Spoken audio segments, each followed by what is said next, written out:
Hai para mahasiswa saya yang sangat kece. Ketemu lagi dengan Bu Leni Yovita. Nah, kalau kemarin kita membahas akuntansi dan lingkungannya, sekarang kita lanjutkan ya ke struktur dasar akuntansi. Adik-adik mahasiswa kemarin sudah belajar tentang akuntansi dan lingkungannya yang ada definisi secara garis besar akuntansi. Nah, kalau akuntansi ditinjau dari tahapan proses merupakan aktivitas mulai dari mengumpulkan, menganalisa, kemudian menyajikan dalam bentuk angka, mengklasifikasikan, mencatat, meringkas, sampai melaporkan aktivitas atau transaksi perusahaan dalam bentuk informasi keuangan. Setelah Anda tahu tentang akuntansi ditinjau dari tahapan prosesnya, berikut ini merupakan siklus akuntansi atau tahapan prosesnya. Dimulai dari transaksi dulu, ya. Dalam transaksi ada yang namanya bukti transaksi, bisa nota, kwitansi, faktur, dan lain sebagainya. Kemudian bukti transaksi tersebut akan dicatat dalam jurnal. Dari jurnal akan diposting ke buku besar dan kemudian dibuat laporan keuangan. Baik adik-adik, paling tidak Anda bisa mengerti tentang garis besar siklus akuntansi. Nah, kalau sekarang ini siklus akuntansi betul-betul kita tuangkan secara detail ya. Dari transaksi, kemudian ada dokumen atau bukti transaksi, tadi dijurnalkan atau dicatat dalam jurnal, kemudian diposting ke buku besar. Dari buku besar itu ada saldo-saldo di setiap akun, maka dibuat neraca saldo. Setelah itu dibuat penyesuaian. Nah, kemudian ada neraca saldo penyesuaian. Kemudian ada neraca lajur dan kemudian kita bisa memilah-milah untuk laporan keuangannya mana yang masuk ke dalam laporan laba rugi ya. Kemudian laporan perubahan ekuitas, kemudian ada neraca, kemudian ada lagi laporan arus kas. Ya. Setelah itu ada jurnal penutup dan neraca saldo penutup. Berdasarkan istilah-istilah dalam siklus akuntansi, pasti ada beberapa yang adik-adik baru kenal mungkin, ya. Kalau transaksi pasti Anda sudah paham. Apa sih itu transaksi? Yang penting transaksi itu menyebabkan di salah satu elemen posisi keuangan suatu perusahaan itu berubah. Terus kemudian bukti transaksi ya. Anda pasti sudah paham itu ya, berbagai formulir yang menjadi bukti telah terjadinya suatu transaksi tertentu. Kemudian posting. Posting merupakan aktivitas memindahkan catatan dari buku jurnal ke dalam buku besar. Nah, kalau akun itu adalah suatu kelas informasi di dalam suatu sistem akuntansi. Nanti kita akan belajar akun ya secara detail. Kemudian ada buku besar atau general ledger. Itu merupakan kumpulan dari semua akun yang dimiliki suatu perusahaan beserta saldonya. Nah, setelah dari buku besar yang ada saldo-saldo setiap akun, maka dibuatkan neraca saldo atau daftar saldo. Untuk pencatatannya, ada dua metode atau basis akuntansi. Yang pertama adalah cash basis accounting atau akuntansi berbasis kas. Ya, dari definisi yang Anda baca, ya, yang namanya cash basis itu dilaporkan atau dicatat baik itu pendapatan maupun biaya kalau betul-betul real. Biaya dibayarkan betul ya, uang tuh benar-benar keluar kalau membayar biaya. Dan kalau misalnya pendapatan diterima itu ya benar-benar uang tuh ada di tangan gitu ya.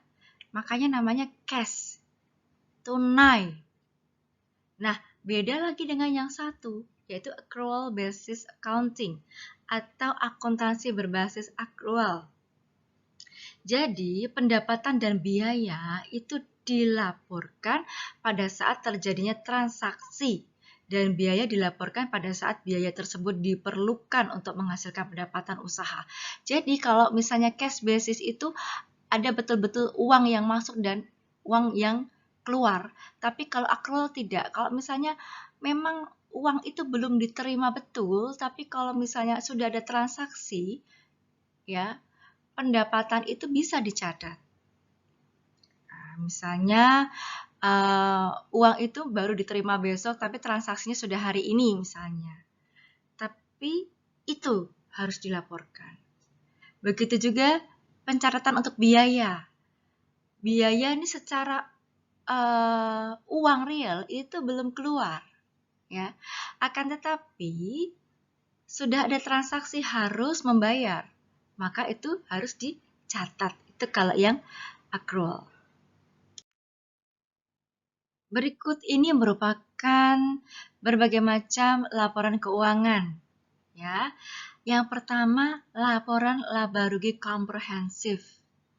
Yang kedua, perubahan ekuitas. Ketiga, neraca atau posisi keuangan.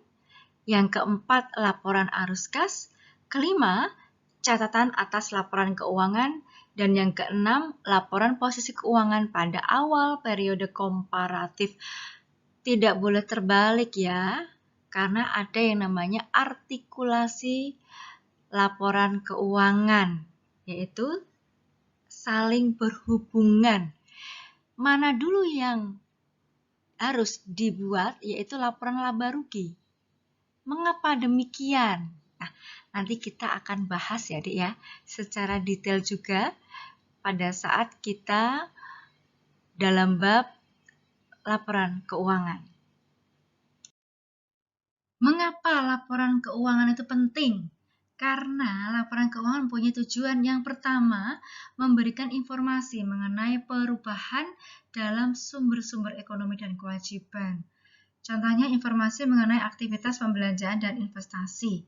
Yang kedua, untuk mengungkapkan informasi lain yang berhubungan dengan laporan keuangan yang relevan untuk kebutuhan stakeholder. Ya, kebutuhan stakeholder. Oke. Jadi stakeholder itu adalah pihak-pihak pemangku kepentingan perusahaan. Bisa jadi itu pemerintah, investor, calon investor, supplier, masyarakat luas ya. Oke. Jadi kalau misalnya adik-adik mengetahui ada laporan keuangan yang dipublish di koran internet, itu berarti perusahaannya sudah terbuka atau go public. Jadi sahamnya bisa dimiliki oleh umum. Oke, jadi masyarakat luas yang mau berniat invest nih ya, calon investor ini juga perlu paham ya, perusahaan ini bonafit atau tidak ya. Kalau misalnya kita mau invest atau menanamkan modal saham kita ke perusahaan A, B, C, D, mana yang kira-kira menguntungkan, itu juga perlu ditinjau laporan keuangannya. Untuk yang pertama, laporan laba rugi komprehensif menunjukkan kemampuan perusahaan menghasilkan profit dalam suatu periode akuntansi atau 1 tahun. Secara garis besar, ya, laporan laba rugi, ada pendapatan, ada beban usaha, laba atau rugi usaha. Ya, ada 3 akun, yaitu pendapatan dikurangi beban. Jika pendapatan itu lebih besar daripada beban, maka terjadi laba. Kalau pendapatan kurang dari beban, maka disebut dengan rugi. Oke, barangkali adik-adik masih bingung apa itu pendapatan, beban, laba, atau rugi. Nah, ini adalah penjabaran akunnya. Pendapatan merupakan kenaikan kekayaan perusahaan akibat penjualan produk perusahaan. Jadi, ada kenaikan kekayaan. Terus kemudian beban. Beban merupakan pengorbanan ekonomis yang dilakukan perusahaan untuk memperoleh barang dan jasa dalam suatu periode tertentu. Kemudian laba atau rugi, yaitu selisih antara pendapatan dengan total beban usaha pada periode tersebut. Jika pendapatan lebih besar daripada beban, maka disebut dengan laba. Jika pendapatan kurang dari beban, maka disebut dengan rugi usaha.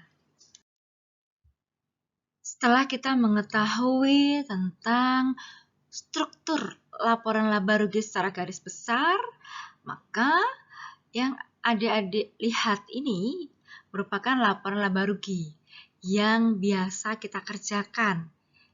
Jauh lebih kompleks ya. Yang pertama ada pendapatan atau penjualan, kemudian dikurangi harga pokok penjualan.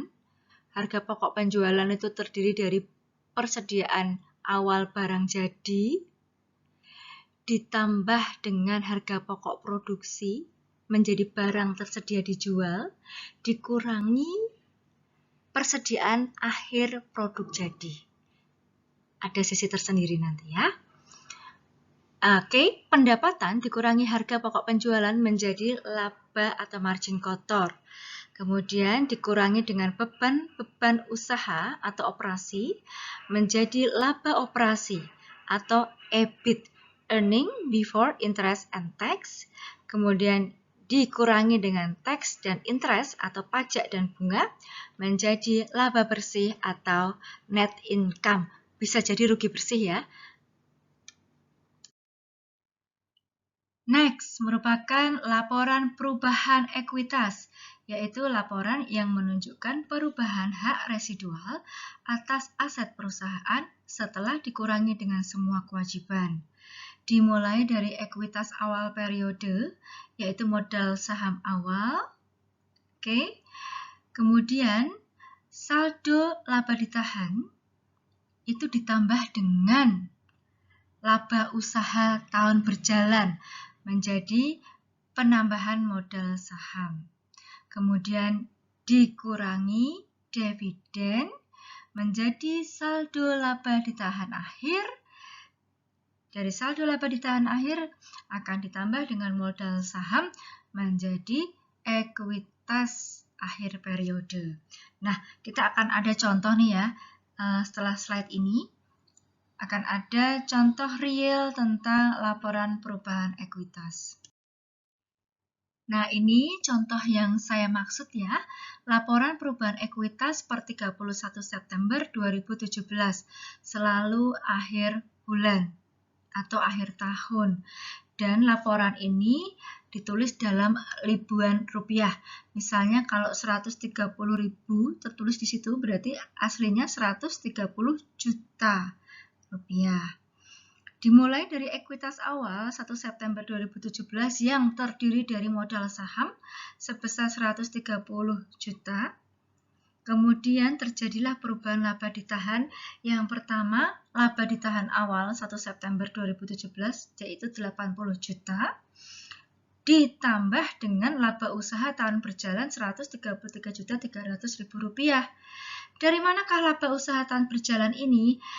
Merupakan pindahan dari laporan laba rugi yang sebelumnya sudah dibuat. Maka laporan keuangan harus urut ya. Yang pertama laba rugi dulu. Setelah ketahuan laba atau rugi baru dipindahkan ke perubahan ekuitas.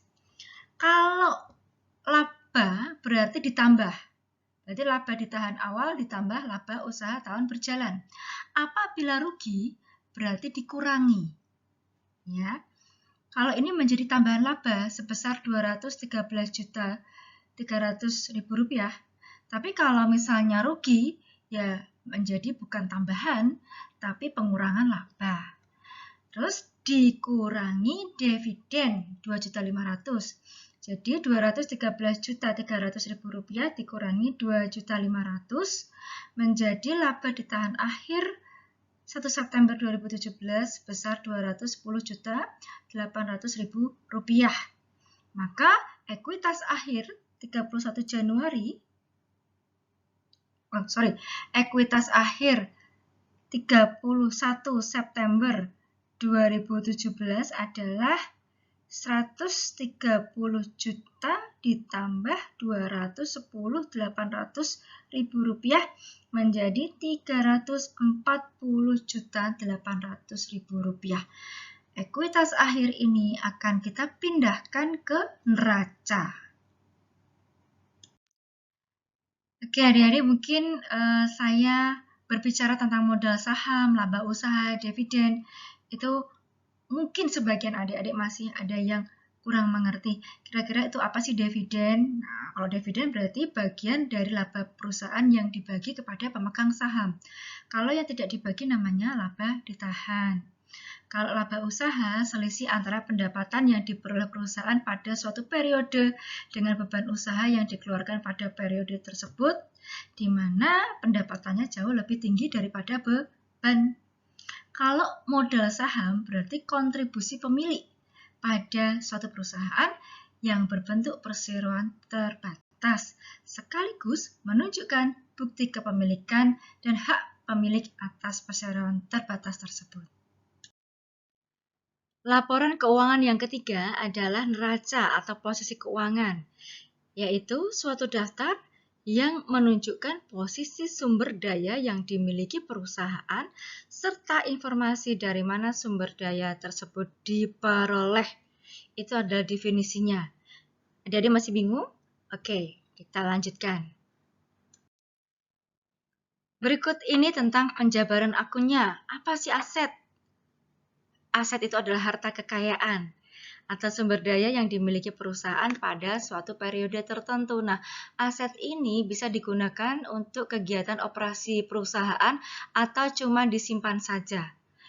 Ya. Kemudian kalau yang liabilitas itu adalah kewajiban untuk membayar kepada pihak lain sejumlah uang atau barang atau jasa di masa mendatang akibat transaksi di masa lalu.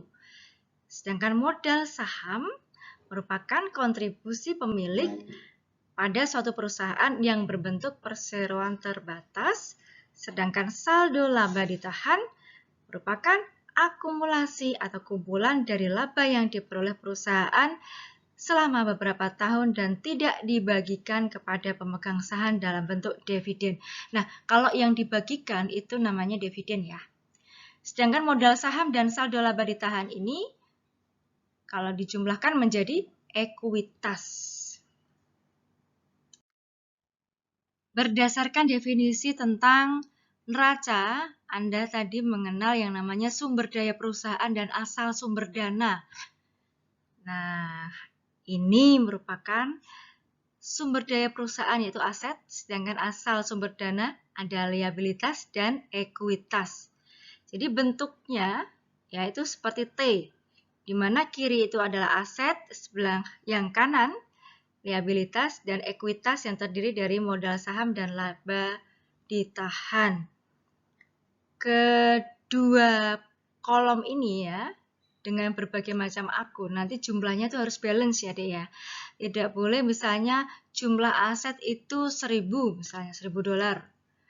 Sedangkan jumlah liabilitas dan ekuitas ini 900. Itu tidak boleh. Berarti ada perhitungan yang salah, kemudian Anda cek kembali. Oke,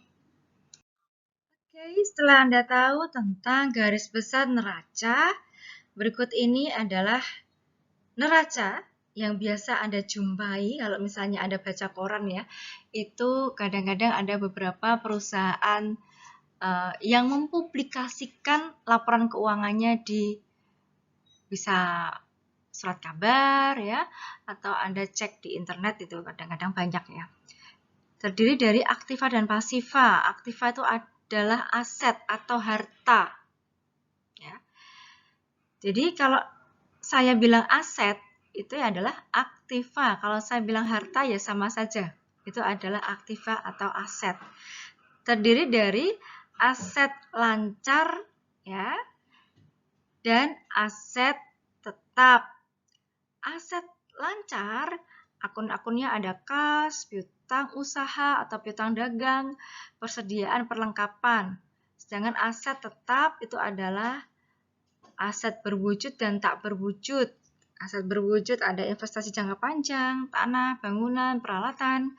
Kemudian kalau yang tak berwujud atau intangible asset itu adalah goodwill, hak paten, ya.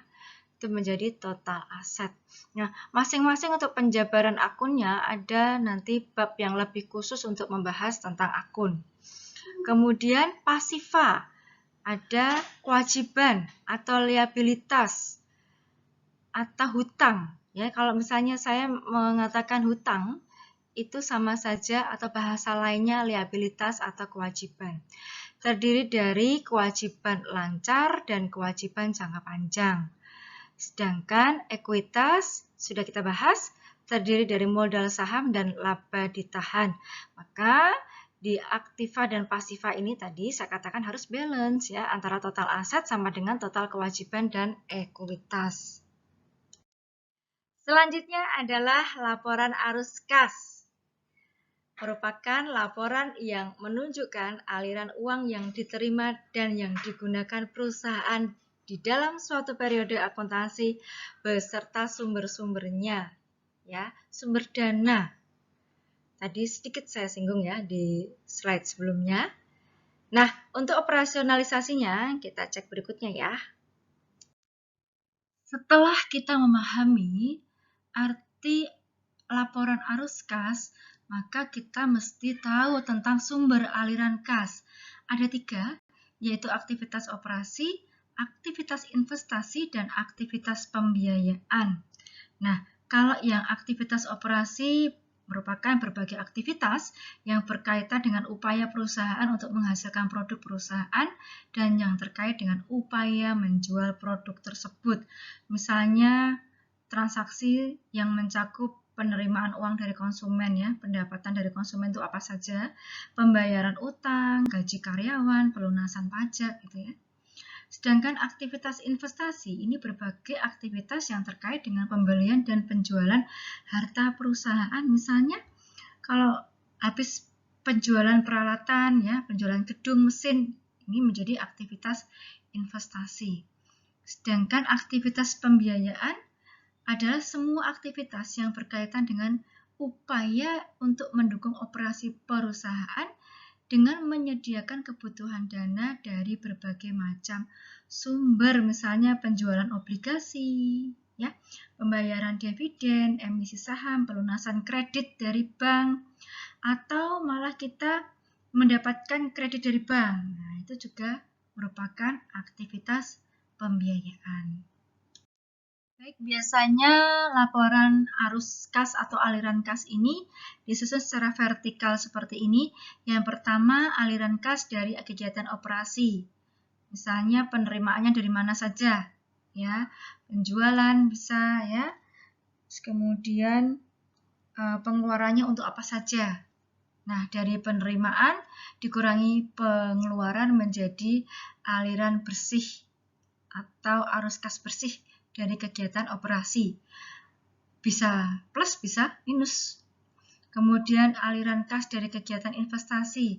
Misalnya penerimaannya dari penjualan peralatan, ya, mesin, kemudian gedung, tanah, misalnya. Terus kemudian untuk pengeluarannya untuk apa saja, nah itu dikurangkan antara penerimaan dengan pengeluaran. Menjadi aliran bersih atau arus kas bersih dari kegiatan investasi. Begitu juga yang pembiayaan ya, sama. Nah, nanti setelah ditotal aliran kas bersih baik dari operasi, kegiatan investasi, dan pembiayaan itu ditotal apakah terjadi kenaikan ataukah malah penurunan kas. Berikut ini merupakan standar kualitas laporan keuangan. Jadi Anda sudah belajar laporan keuangan ya, 4 tadi. Yang pertama laba rugi, kedua perubahan ekuitas, ketiga neraca, dan 4 arus kas. Maka standarnya adalah yang pertama dapat dipahami. Ya, ini sudah disahkan ya, laporan yang bagus ini disahkan atau memenuhi standar pelaporan keuangan internasional atau International Financial Reporting Standard. Kemudian substansi mengungguli bentuk artinya dilaporkan dengan keseluruhan kompleks ya. Kompleks bukan berarti hanya rumit saja, akan tetapi memang menyangkut keseluruhan keterandalannya juga ya. Terus kemudian ada kelengkapan, tepat waktu, relevan, materialitas, pertimbangan sehat-sehat dalam arti tidak ada yang namanya fraud ya, pelaporannya apa adanya, terus kemudian pelaporannya itu sesuai dengan standar pelaporannya, terus kemudian dapat dibandingkan keseimbangan antara biaya dan manfaat. Akuntansi juga mempunyai asumsi dasar terhadap perusahaan bahwa perusahaan merupakan kesatuan usaha khusus. Kemudian juga dilihat dari kontinuitas usaha, terus kemudian penggunaan unit moneter dan periode waktunya. Oke adik-adik, ternyata sudah selesai. Nah, terima kasih sudah menyimak video pembelajaran saya tentang struktur dasar akuntansi. Silakan disimak diulangi lagi ya, sampai adik-adik betul-betul paham. Oke, semangat! See you!